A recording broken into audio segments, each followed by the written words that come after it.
संतन के संग लाग रे,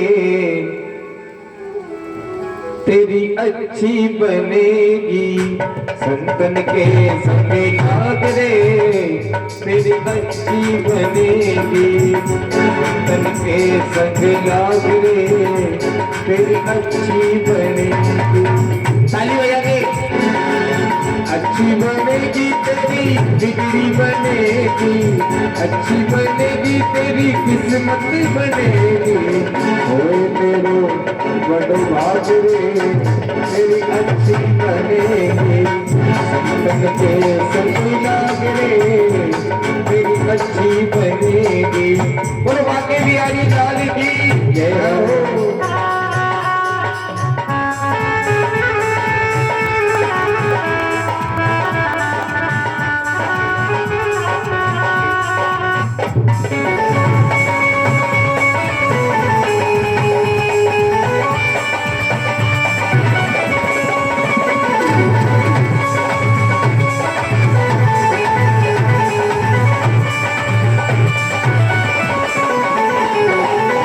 द्रौपदी की बन गई, प्रहलाद की बन गई। द्रौपदी की बन गई, प्रहलाद की बन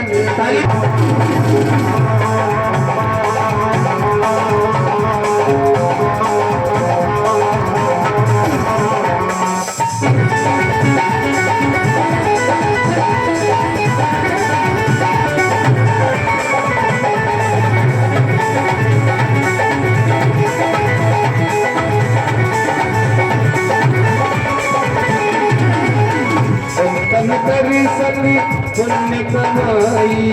संतन संग पुण्य कमाई, संतन संग कर पुण्य कमाई। संतन कर संग पुण्य कमाई। हर चरण में लाग रे, संतन के संग लाग रे, तेरी अच्छी बनेगी।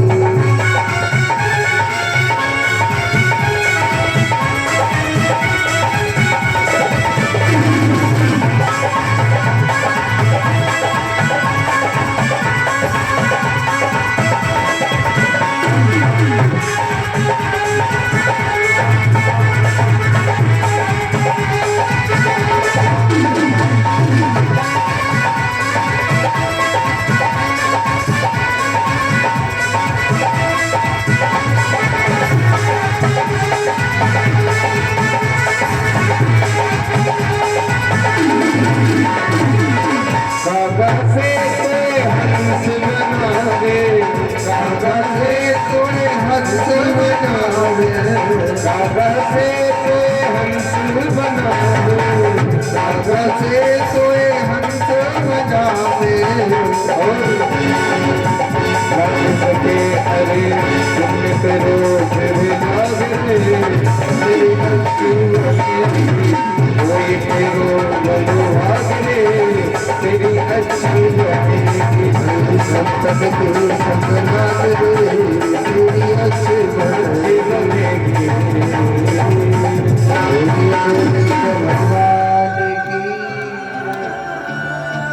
एक बार जोर से बोलो।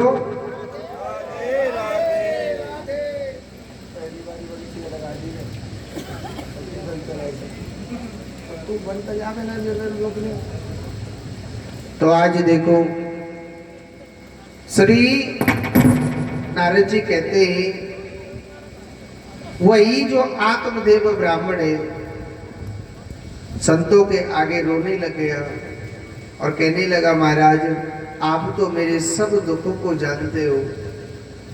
प्रभु मैं भगवान का भजन करता हूँ, मैं भगवान का चिंतन करता हूँ, मगर पता नहीं उस मुरली वाले को मेरी क्यों नहीं याद आती है। महाराज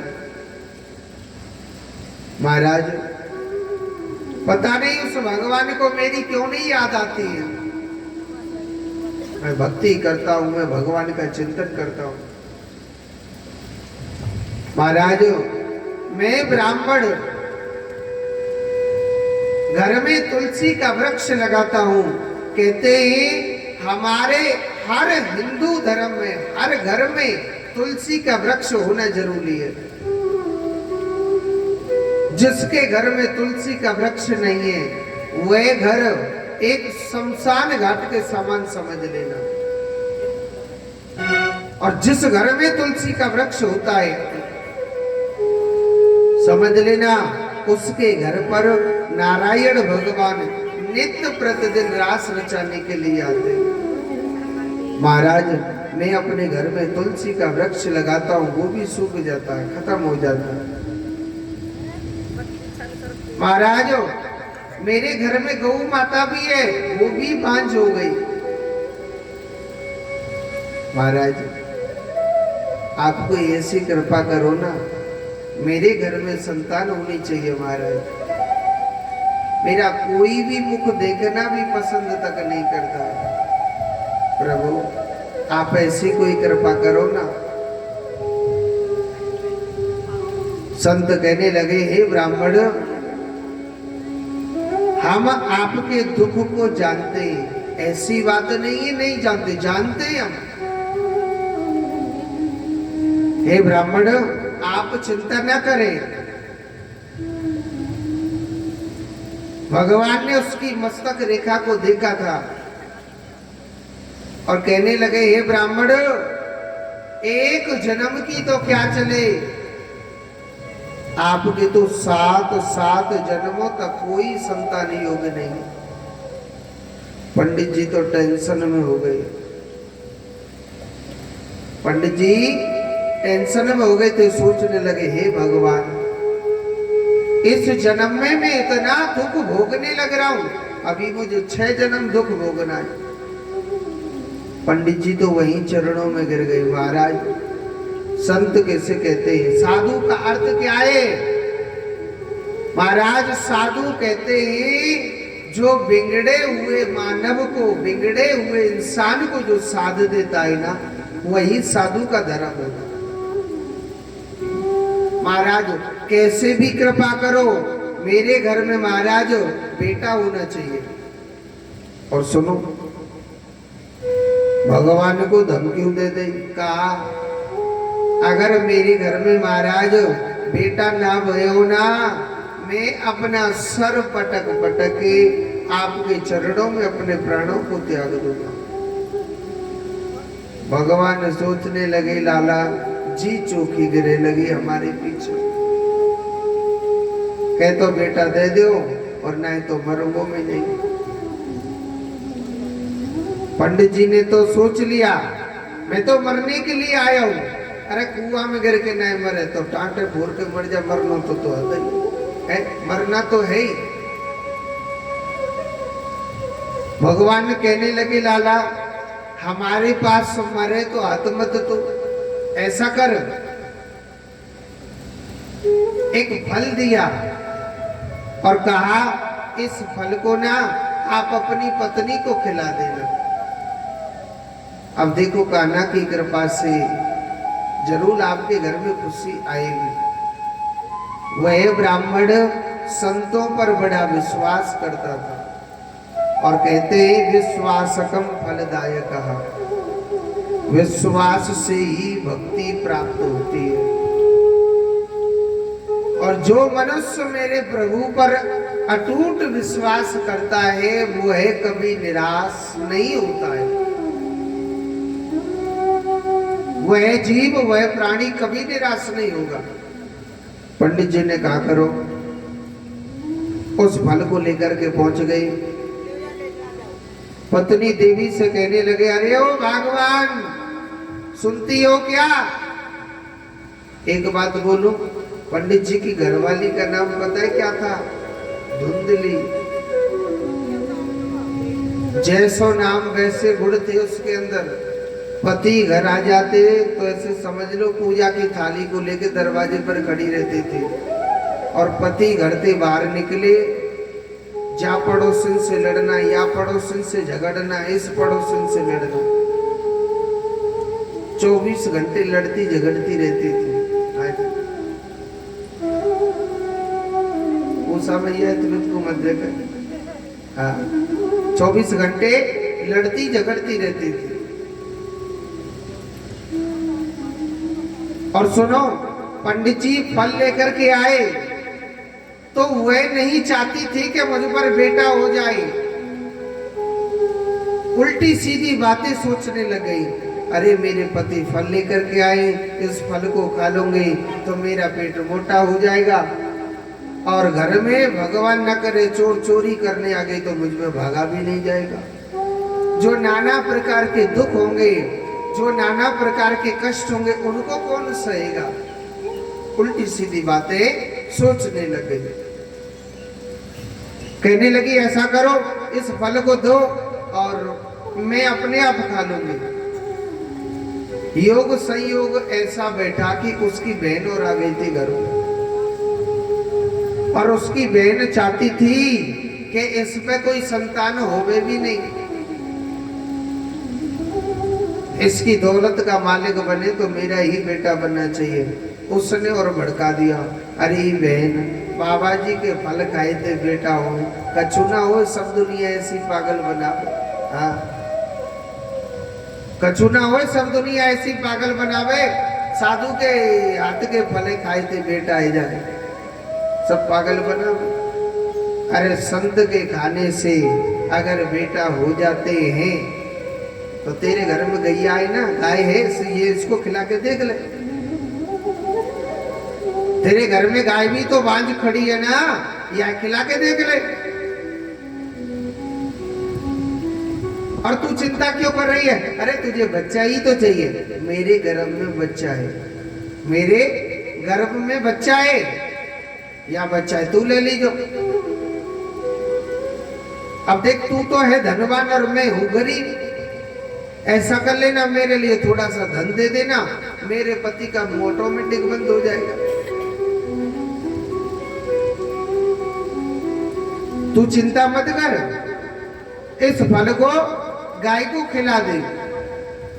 सुनो, दोनों ने मिल करके उस फल को गाय के लिए खिला दिया था। गाय के लिए उस फल को खिला दिया। जब गैया के लिए उस फल को खिलाया तो सुखदेव जी महाराज कहते, हे परीक्षित, जब गाय के लिए वह फल खिलाया, पति से झूठ बोल दिया, मैंने फल खा लिया। एक मोटा सा कपड़ा बांध करके पेट पर रहा करती थी, कहती मेरे गर्भ में बच्चा है। उसकी बहन के 9 महीने पूरे हुए, रातों रात बच्चा मंगवा लिया। पति से झूठ बोल दिया कि मुझ पर क्या हुआ है, बेटा हुआ है। पति बड़ा खुश हो गया, हे गोपाल, तूने मुझ पर बहुत बड़ी कृपा करी। और 3 महीने बाद बच्चा हो गया था। जब उस बच्चे के 3 महीने बाद उस गौ माता पर भी एक बेटा हुआ था। कान तो गाय के जैसे हैं और पूरा शरीर इंसान के जैसा है। गौ माता से पैदा हुआ था। नाम क्या रखा था उसका? गौकर्ण। बोलिए गौकर्ण जी महाराज की। आत्मदेव सोचने लगा, मेरी पत्नी पर बच्चा हुआ है, नाम रखूंगा परमात्मा देव। पत्नी देवी कहने लगी, महाराज नाना प्रकार के कष्ट तो हमने झेले, नाना प्रकार के दुख हमने झेले, आप क्यों नाम रखोगे? मेरा नाम धुंधली है तो मेरे बेटा को क्या नाम होना चाहिए? धुंधकारी। जैसो नाम वैसा गुण बन गया। यही धुंधकारी धीरे धीरे बड़ा हो रहा है। सबसे पहले कंचा खेलना सीख गया। हाँ जी। फिर धीरे धीरे और बड़ा हो गया तो मुनेश की झोपड़ी पर पत्ता खेलना सीख गया था, जाता था। क्या सीख गया? पत्ता खेलना सीख गया। फिर धीरे धीरे और बड़ा हुआ, चोरी करने लग गया, जुआ खेलने लग गया। यही धुंधकारी धीरे धीरे बड़ा होता जा रहा है। आगे चल के बहुत बड़ा अधर्मी पापी अत्याचारी हो गया था। एक दिन क्या हुआ, आत्मदेव ब्राह्मण उसको डांट लगाने लग रहा, अरे तू मेरा कैसा पुत्र है, तू मेरा कैसा पुत्र है, तूने मेरे स्वर्ग जैसे घर को, तूने मेरे स्वर्ग जैसे मंदिर को एक नरकड्डा बना दिया। वही बेटा डांट लगा रहा है, पिताजी चुप हो जाइए, आज से इस घर में ऐसा ही होगा, आपको रहना है तो रहिए, नहीं कैलाश पर्वत पर एक स्थान है पंडा की ढाणी, आप जा सकते हो, रहना है तो रहिए, नहीं तो जा सकते हो। अब पिता बैठा बैठा रो रहा है, भगवान से लड़ने लग रहा है, हे भगवान तूने मुझे ये संतान दी तो क्यों दी, कल रो रहा था मुझे भगवान बेटा दे, बेटा दे, कैसा भी दे मगर दे बेटा, और बोयो पेड़ बबूल को आव कहाँ से ला। अरे भैया कांटे को बीज डालेगो तो कांटे लगेंगे, लगेंगे कि नहीं लगेंगे। कल भगवान से रो रहा था, मुझे दे बेटा, कैसा भी दे मगर दे बेटा, आज दे दियो तो रोबे काहे को लग रो है। कांटे का बीज डाल करके कहे कि हे भगवान यहाँ पे आम लग जाए, आम लग जाए, आम कैसे लगेंगे। अगर आम की तो गुठली डालता तो जरूर अवश्य आम लगते। अब रो रहा है कि मैं जाऊं तो कहां जाऊं, आज मेरे बेटे ने मुझे डांटा है। पीछे को मुड़ के देखा था, गाय का बेटा भगवान का भजन करने लग रहा था। क्या कर रहा, भगवान का भजन करने लग रहा था, प्रभु की भक्ति करने लग रहा था। गाय के बेटे के चरणों में गिर गया और कहने लगा कि हे गौपुत्र, अब तू ही मुझे मार्गदर्शन करा कि मैं जाऊं तो कहां जाऊं, आज मेरे ही बेटा ने मुझे डांटा है, आज मेरे ही बेटा ने मुझे डांटा है। बेटा मेरे अंदर इतना वैराग्य नहीं कि घर बार छोड़ के भजन करने लग जाऊं। गाय का बेटा कहने लगा, बड़ी सुंदर बात कही, अरे पिताजी कौन किसका बेटा है संसार में, कोई किसी का नहीं, ये सब जीते जीते की माया है, ये जीते जीते की माया है, हाय हाय है जीते जीते की। जब प्राण निकल जाते हैं ना, सगा बेटा भी कहने लग जाता, कौन पूरी रात बैठा रहेगा, जल्दी ले चलो, कहने के नहीं कहने। अरे दारी के बिंदनन ने भूल गो, जब तू बीमार है जम तो कहा हो, जब तेरे लिए ये 4-4 रात हॉस्पिटलों में बैठा रहता था, कोई किसी के गुण एहसानों को याद नहीं करता, और आज तुझ पे एक रात भारी पड़ जाता है। ये सब जीते जीते की माया है।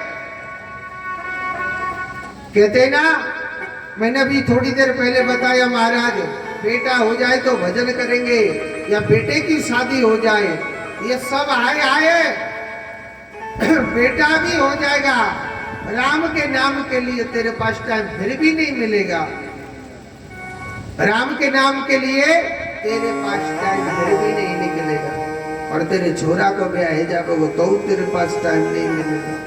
हाँ, बुढ़ापो आवे को ना, कहते हैं ना बहुत से लोग, महाराज बुढ़ापे में बस करना ही का है, माला लेके भजन ही करनी और तो कुछ ना करो। बूढ़ी दादी हो, दिन भर बैठी रहने का माला लेके नहीं, बुढ़ापा पता है किसे कहते हैं? जिसको दुख देखना है। एक हमारे ब्रज का भजन है, मैं आपको सुनाता हूँ। बूढ़ी दादी और कुर्सी पर धरी का ताली बजाइयो। हर नाराम नाम लीनो तेने भरी जवानी में, और तू डूब के मर जइयो चुल्लू हर पानी में, चुल्लू हर पानी में। राम नाम गायो, कृष्ण नाम गायो तेने भरी जवानी में, गुरु भगवान गावे चुल्लू हर पानी में, मर जाए चुल्लू हर पानी में। ना राम नाम लीनो ना कृष्ण नाम लीनो तेने भरी जवानी में, तू डूब के मर जा रे चुल्लू हर पानी में, डूब के मर जा रे चुल्लू हर पानी में। कुर्सी वाले भैया ताली बजाइयो।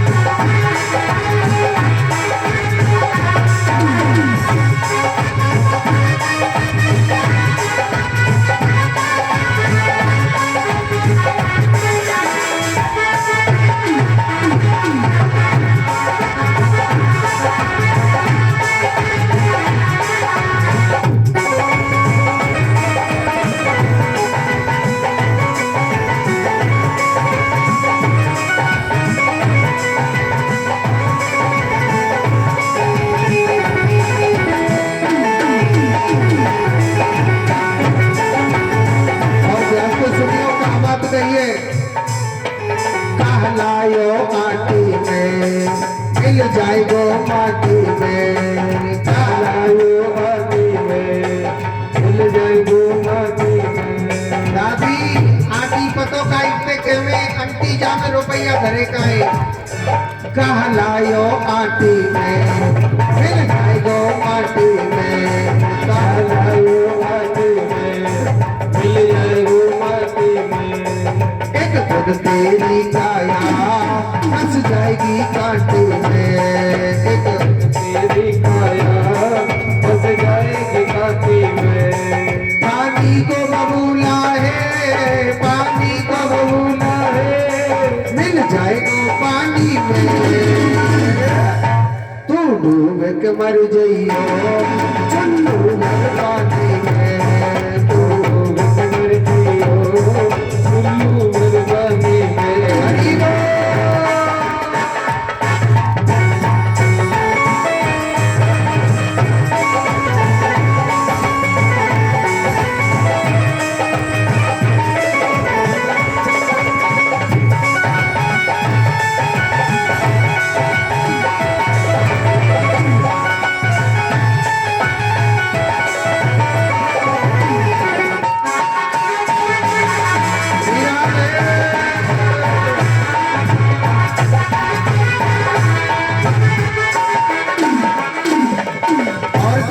ध्यान से सुनियो।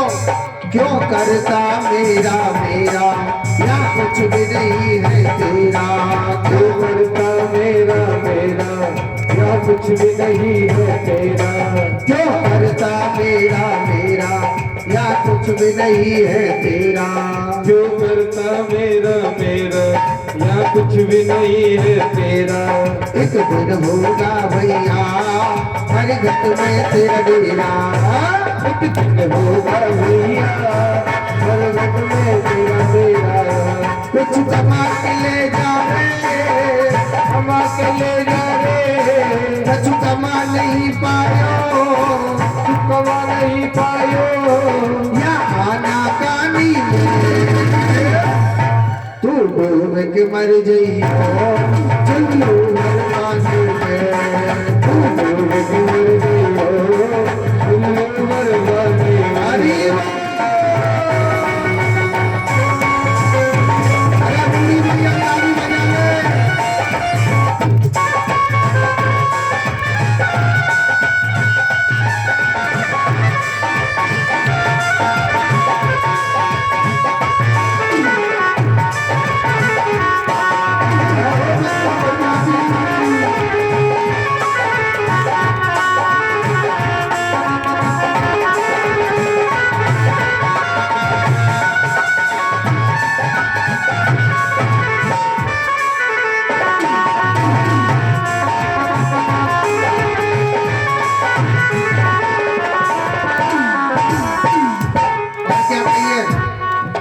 कर सच्ची भक्ति है, भक्ति में शक्ति है, कर सच्ची भक्ति है, भक्ति में शक्ति है।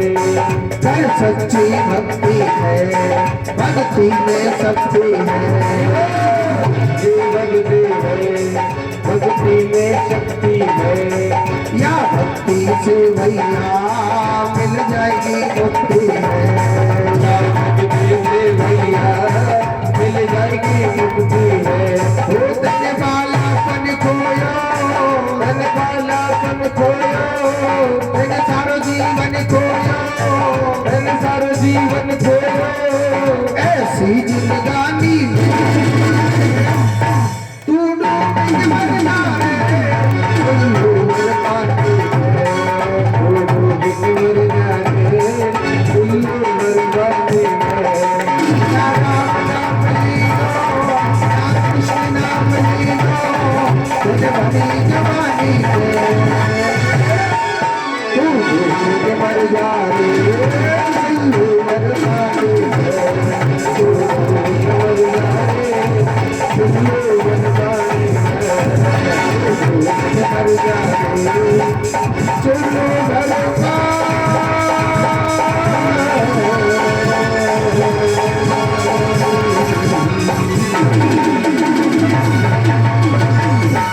बोलिए गोविंद भगवान की। एक बार जोर से बोलो, कुर्सी पर धरिका मैया सभी बोलो राधे राधे। कहते हैं जाने जवानी में भजन ना करो,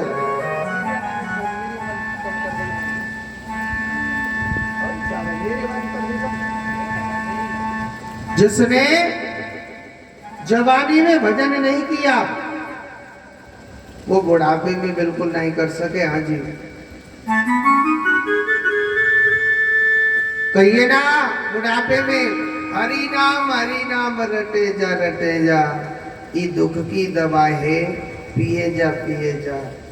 जिसने कभी प्रभु से प्रेम न किया अंत समय कहता है महाराज, क्योंकि रोग घेर लेते हैं उसे। कबो वो कौन सो डॉक्टर साहब हवा सो भरे का कपड़ा सो बांधे के काट बीपी हाई लो है जाएगा। हाँ, कभी बीपी की बीमारी लग गई, कभी शुगर की बीमारी लग गई, चीनी तो छीनी ना है, नींद की गोली अलग खा रहा हो, टैबलेट पर टैबलेट खाए जा, दादी के कछु असर न हो। अगर तूने कृष्ण नाम की पूंजी इकट्ठी करता, ये जीवन भर, ये सदैव काम आती है कृष्ण नाम की पूंजी। और जाने माया की पूंजी इकट्ठी करिए, बाबा इकट्ठो छोड़ के चले गो तो बिन की टैबलेट लेने के जीनो पड़ेगा। जोर तो बोलो राधे राधे। दादी अपने मुंह सूत्र पीछे पीछे बैठी का है। तो आज देखो पंडित जी बड़े चिंता में हो गए, क्या करूं मैं। गाय का पुत्र कहने लगा, गौकर्ण के पिताजी, भगवान कभी वन में नहीं मिलते, वृंदावन में नहीं मिलते, काशी चले जा चाहे बनारस चले जा, कहीं पर भी चले जा, कि मनम वृंदावनम वट वृक्षम, मन में ही वृंदावन बैठा हुआ है, तेरे मन में शांति नहीं है, चाहे बीच बीच गंगा जी में बैठ जाइयो, तारीखे का वो शांति नहीं मिलेगी। जिसके मन चंचल होता है, मन में पाप भरा हुआ होता है, चाहे काशी चले जाइयो चाहे बनारस चले जाइयो, कहीं पर भी चले जाए मन प्रसन्न नहीं रहेगा। अपने इंद्रियों को मारो। कहते ना महाराज, मैं भजन तो करता हूं मगर मेरा मन माया की ओर भागता है। ऐसी कोई जड़ी बूटी हतेगा पीस के खाने से मेरा मन भगवान में लग जाता है ना। क्या कि जपार सिद्धि जपार सिद्धि जपार सिद्धि संसार, संशय। जितनी बन सके आप प्रभु के नाम का जप करो। आप जप करोगे, देखो आप जिस घड़ी बैठे रहते हो अपने हर श्वास पर एक शब्द जरूर बोला करो, हरे कृष्ण हरे राम, हरे कृष्ण हरे राम, हरे कृष्ण हरे राम। मोको कछु फायदा ना होगा, तुमको होगा। हाँ बोला करो। कहिए ना, जिता श्वास हो, जिता सन हो, जिता संग हो, जित इंद्रिया, 4 शब्द बोला गया है। जिता श्वास हो, अपनी श्वास को जीतो। श्वास कैसे जीती जाती है? जितनी श्वास चलती है आपकी, आप पर जितना बन सके मुख से एक शब्द जरूर बोला करो, हरे कृष्ण हरे राम, हरे कृष्ण हरे राम। इससे श्वास जीती जाती है। जित आसन हो, अपने आसन को जीतना चाहिए। सुख आसन लगा करके बैठना चाहिए। अब देखो ये मैया है, उषा मैया ऐसे बैठी है, जो करके नहीं, ये आसन नहीं जीता जाता। जिस इंसान को दुख चाहिए वो ऐसे बैठना चाहिए। हाँ, बहुत से लोग क्या करते हैं, आगे की तरफ पैर कर देते कि भगवान जी मेरे पैरों को देखो, करते ना, ऐसे नहीं करना चाहिए। देखो पैर दुख जाते तो ऐसे सहारा ले लो। हमारे वृंदावन में कहते इतरावे को इतरावे हो जाए, अपना कामों में कर दो। जी हाँ, सुखासन लगा करके बैठना चाहिए। जितासनो तीसरा शब्द है, जिता संगो जित इंद्रिया। अपनी संगति को जीतना चाहिए। अच्छे लोगों में बैठोगे तो अच्छी मन में बातें आएंगी, अच्छा विचार आएगा।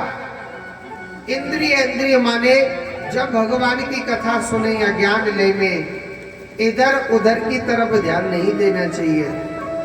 अपना मन सीधा भगवान से कांटेक्ट रखना चाहिए। जोड़ते बोलो राधे राधे। एक बार और बोलना पड़ेगा। तो उन्होंने बताया, यही आत्मदेव ब्राह्मण को जब ज्ञान की बात बताई, गौ पुत्र ने उसे ज्ञान हो गया।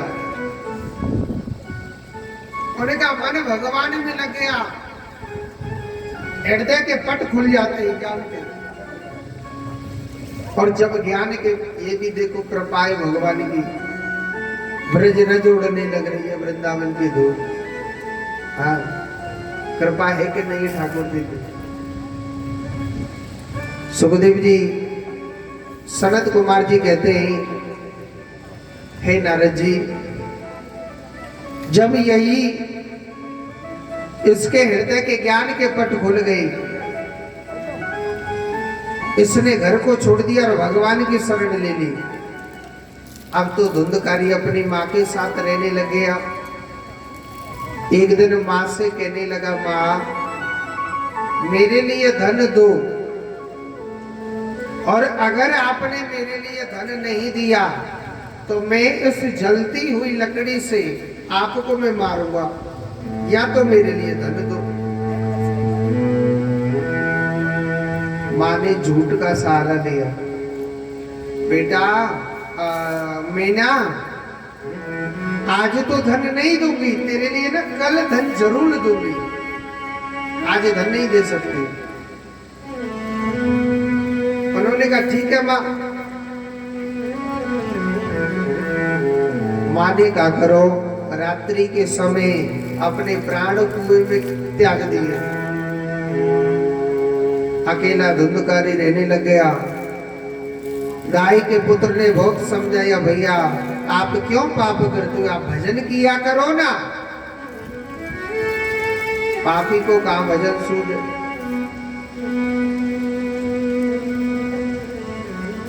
उसने अपने भाई की बात नहीं मानी थी, और अपने भाई की बात नहीं मानी। भाई सोचने लगा इसका तो मुंह लगना ही बेकार है, तो वो धरती की यात्रा करने चले जाते हैं। अब यही धुंधकारी 5 वैश्याओं की संगति करने लग गया। अब 5 वैश्याओं की जब ये धुंधकारी संगति करने लग गया एक दिन वैसा सोचने लगी ये चोरी करता है, ये पाप करता है, ये अधर्म करता है, और ये पकड़ा जाएगा तो दंड हमको भी मिलेगा। ऐसा करना चाहिए, ना रहेगा बांस तो ना बजेगी बांसुरी। इस धुंधकारी को ही मार दो। सोते हुए धुंधकारी को जलते हुए अंगारों से खत्म कर दिया था।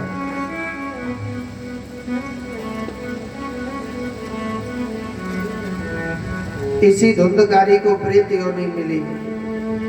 अपने भाई से कहा,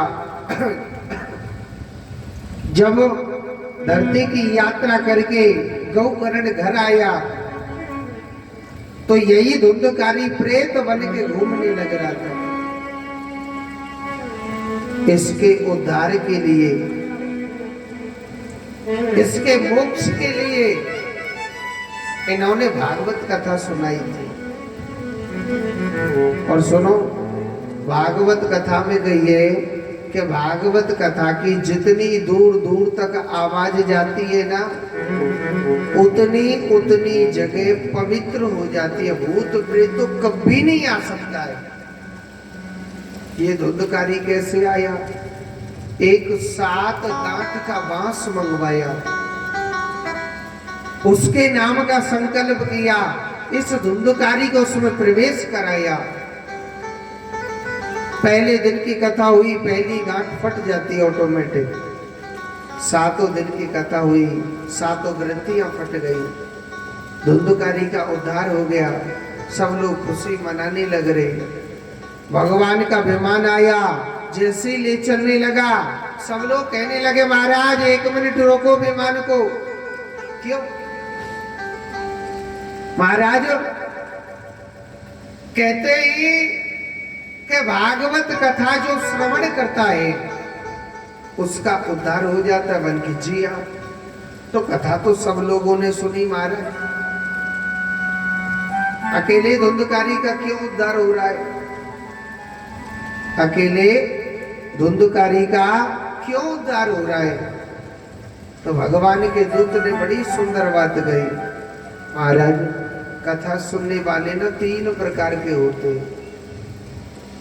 कौन कौन से बताओ? श्रोता, सरोता और सोता। श्रोता कौन है? इस कथा का टाइम है 2 से 5 का।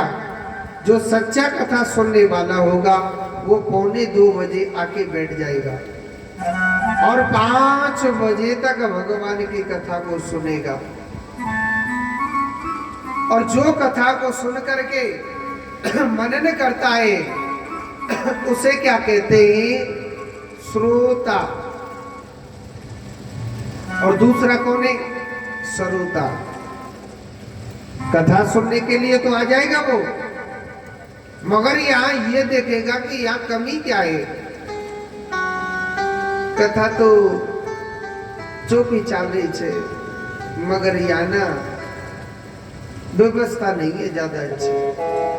फलानी कथा में तो समोसा भी बट रहे थे, रसगुल्ले भी बट रहे थे, यहाँ तो वो व्यवस्था हो ही नहीं रही। यहाँ तो वैसे ड्राम में पानी भर दियो ठंडो, बाऊ में चीनी नहीं डाली, ठीक है कथा तो। फलानी जगह कथा में तो नींबू पानी भी बटा था, इस कथा में तो ये हो ही नहीं रहा। फलानी जगह ये हुआ, इस कथा में ये हो ही नहीं रहा। फलाने महाराज जी तो ऐसे लगते थे, इसमें तो ये तो ऐसे ही लग रहे। ठीक है कथा तो। इसे क्या कहते हैं? सरोता। कमी ढूंढनी है, उसे कथा नहीं सुननी। और तीसरा कौन होता है? सोता। बूढ़ी दादी हो, ध्यान से सुन लीजिए। तीसरा कौन होता है? सोता। सोता किसे कहते हैं? बहुत सी बूढ़ी मैया होती है, घर में रहती है। अब जो बहू होती है, मैयाओं की बींदड़ी होती है, वो तो सोने नहीं देती है, वो तो अपने अपने बच्चों को खिलाने के लिए दे देती है। मम्मी जी ऐसा करो, आप ना गोलू को खिला लो। अब मम्मी जी पूरे दिन दोपहरी भर लग रही है गोलू खिला में, क्या करे, अब सोती नहीं है। अब पता चला कि हाँ काशीपुरम कॉलोनी में शंकर जी के मंदिर के पास भागवत कथा चालू हो रही है। शंकर जी के